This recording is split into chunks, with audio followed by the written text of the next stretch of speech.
CEO of MLCL Holdings Inc., David Reingold. How you doing today, David? Good, Rich. How you doing? Thanks for having me on. Hey, my pleasure. Very excited to have you on the show and excited to learn more about MLCL Holdings. And first and foremost, I must remind everyone that the symbol for MLCL Holdings in Canada is MLCL. You can see in my display. And in America, under the symbol EVRRF. Put it on your radar, put on your watch list. Now, I have some questions for you today, David. Can you tell us a little bit about yourself and how you got involved with MLCL Holdings?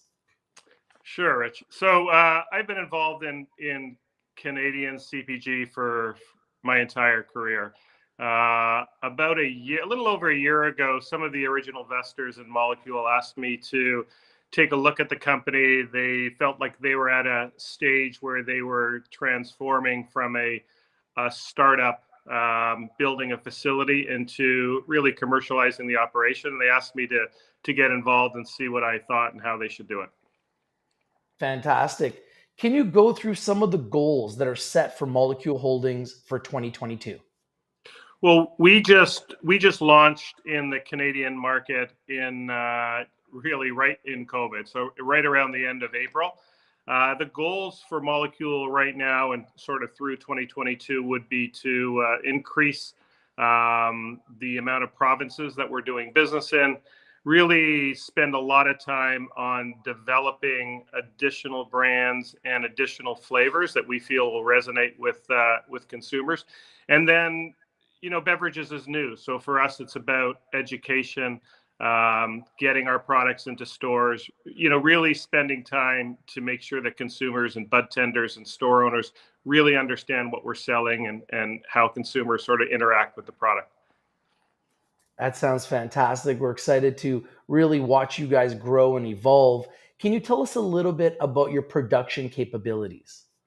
Yeah, so we have, that's one of the best parts of MLCL is we're not just brands. We do the work ourselves. We have a fully automated plant in Ontario. Volumes run, we can run with very little additional capex up to 24 million units annually. So really get into the 60 and $70 million range. We're in a really good position to sort of take advantage of beverages. Fantastic. You had some news this morning and you announced that the company has received a purchase order from the province of British Columbia. What can you tell us about this new distribution deal with the province of British Columbia? Yeah, so when we launched in Ontario, it was important for us to make sure we could do the job well, and make sure that we went through some cycles with the OCS, really sort of honed in on the production and really that aspect of the business. Since then, since around September, we've been spending a lot of time with additional provinces, BC being the one that was highest on our hit list. We wanted to get access to the West Coast. It's such a rich market. It has so much history as it relates to cannabis. So for us, that purchase order and some of our new SKUs in market is very exciting, and I think it's just the start.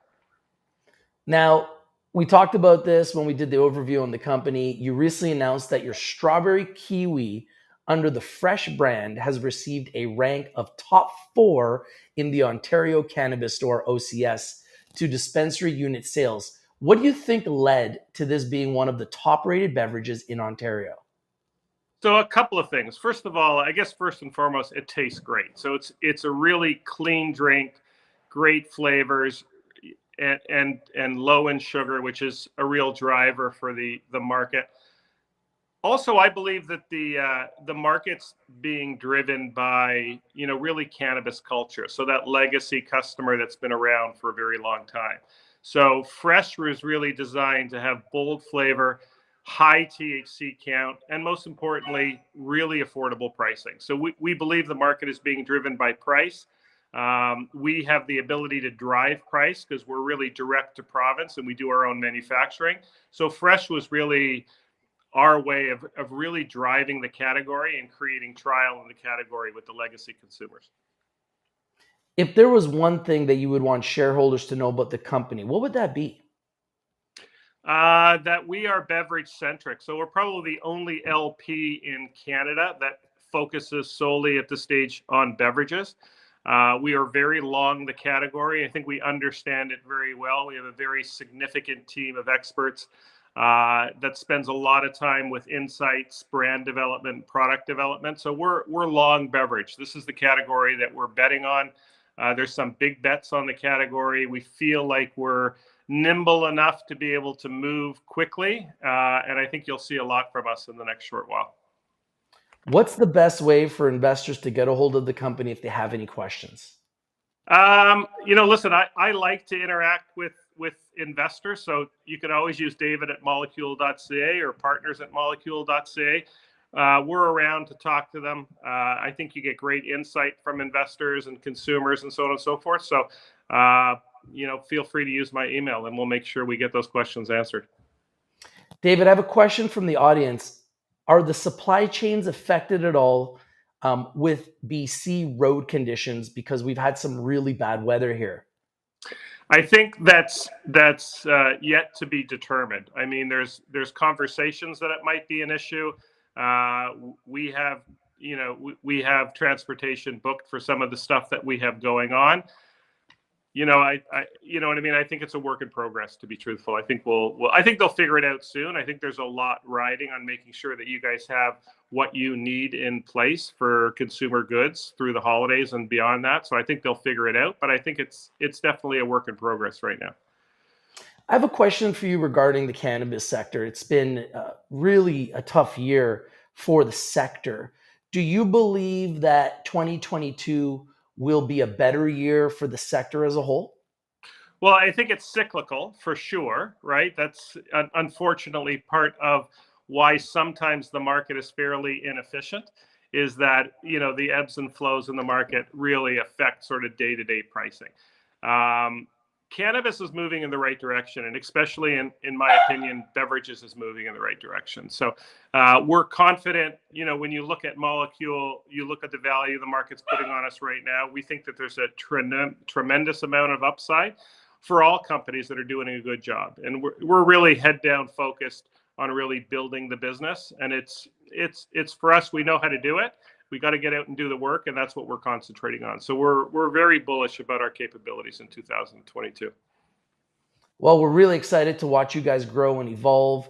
Thank you for joining us today. I must remind everyone that Rich TV Live is strictly for information and education purposes.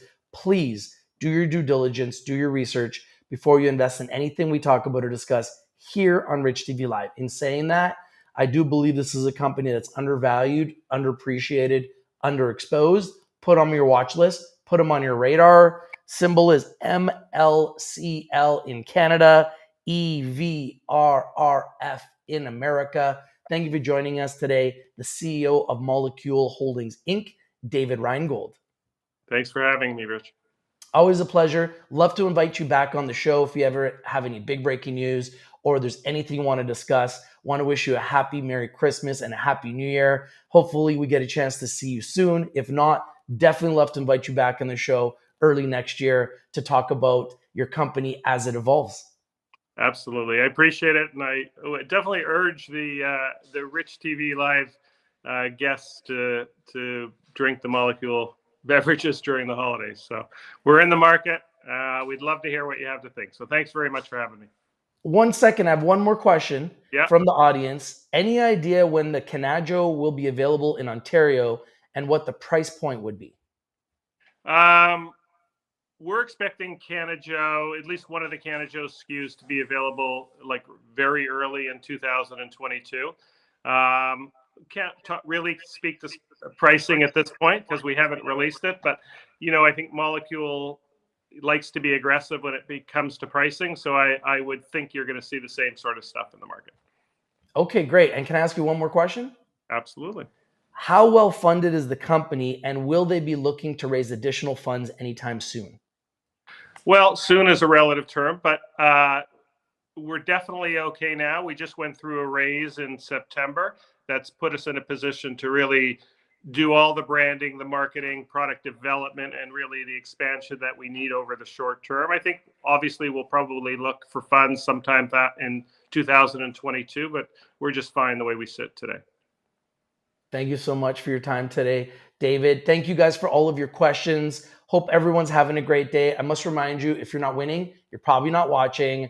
You can join the Rich TV Live Trading Club at richpicksdaily.com. You can go and follow us on YouTube at Rich TV Live. Hit the bell for notifications. So every time we're live or we have big breaking news or we have a CEO interview or an overview, you'll get access to it first. Thank you guys for watching, everybody. If you like these videos, smash the like button, comment down below, share the video everywhere, and subscribe. This is Rich from Rich TV Live with David Reingold, the CEO of MLCL Holdings, Inc., saying, have a nice day, everybody. We'll talk to you soon.